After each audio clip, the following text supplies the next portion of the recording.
And what about Nancy Pelosi's pledge in May to raise rates only on millionaires and above? Joining us now is Nick Ballasy. He is from the Daily Caller. So, Nick, did Republicans miss a move here? I think they missed an opportunity if you go back to 2010 when they sweep the House and had the president in a position where he could support a permanent extension of the Bush tax cuts, and they only went for the extension for 2 years. Why is that? Why did they only go for 2 years as opposed to a major change in the tax code? Maybe they were hoping that they would win the presidential election in 2012, and then they would have an upper hand then. But, you know, they didn't go for the permanent rates, the Bush-era tax rates, when they had the chance in 2010. And the sequester, the automatic spending cuts that are getting lost in the conversation, are something that they pretty much set up with the Democrats in 2011. Well, here's specifically, so that's two opportunities. By the way, here's about that millionaire cutoff figure, because, of course, now the president says he compromised going up to 400,000.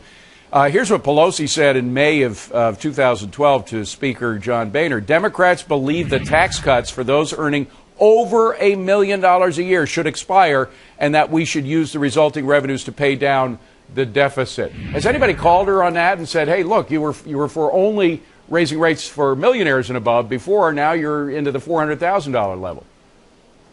I called her on it last week, and she avoided the question. I didn't answer it directly. She said, we were trying to smoke out, that was her quote, smoke out Republicans. And Steny Hoyer himself mentioned that it was a ploy.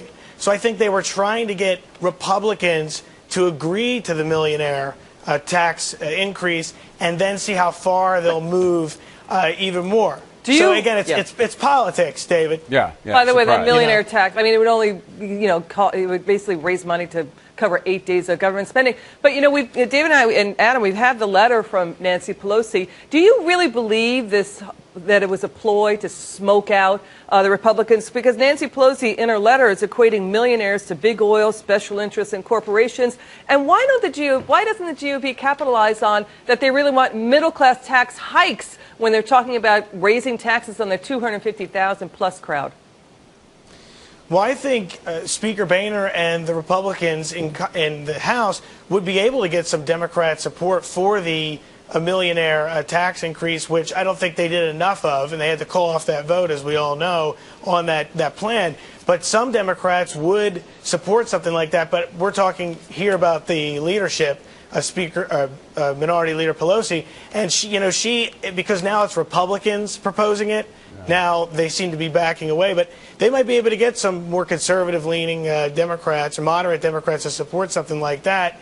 And the president, as we know, the White House has signaled that they would even take 400,000 increases on those making over 400,000. Here's what gets me about the president. I grew up in Washington, so I'm a little cynical, if you'll excuse me, about this whole process. I'm familiar with politicians breaking promises, but they were so concrete. Here's what the president said just a year ago when he was talking about changes in tax rates, whether there would be. He suggested there wouldn't be any need for changes in tax rates, even of millionaires. Let's play the tape.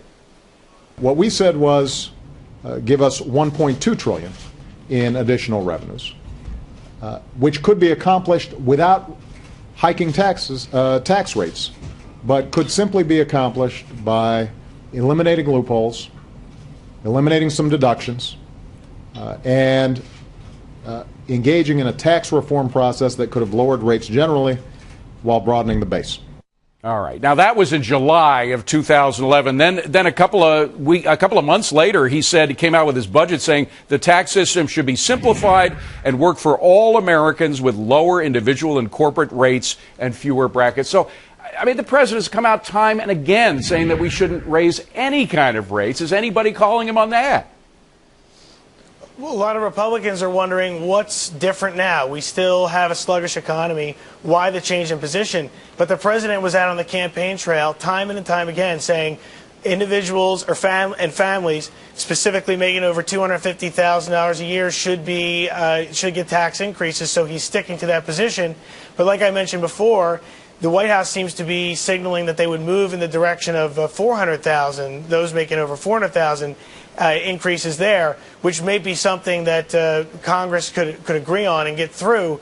But again, we're going to have the conservative wave in the Republican House. saying no increases. So Boehner's going to be in a position of do I get Democratic votes and risk the speakership? Boehner is between a rock and a hard place. There is no doubt. Nick Ballasy, good to see you from the Daily Caller. Appreciate you coming on, Nick. Nice to see you. Thank you very much. Thank you. Government subsidies, they're supposed to make something more affordable for consumers if they work right, but that's not the case, especially for so-called green energy and wind power. Now the taxpayer, you, could be out billions more. Find out by how much and when at the top of the hour. Meanwhile, back to Nicole. Netflix is blaming Amazon for outages that hit the streaming video service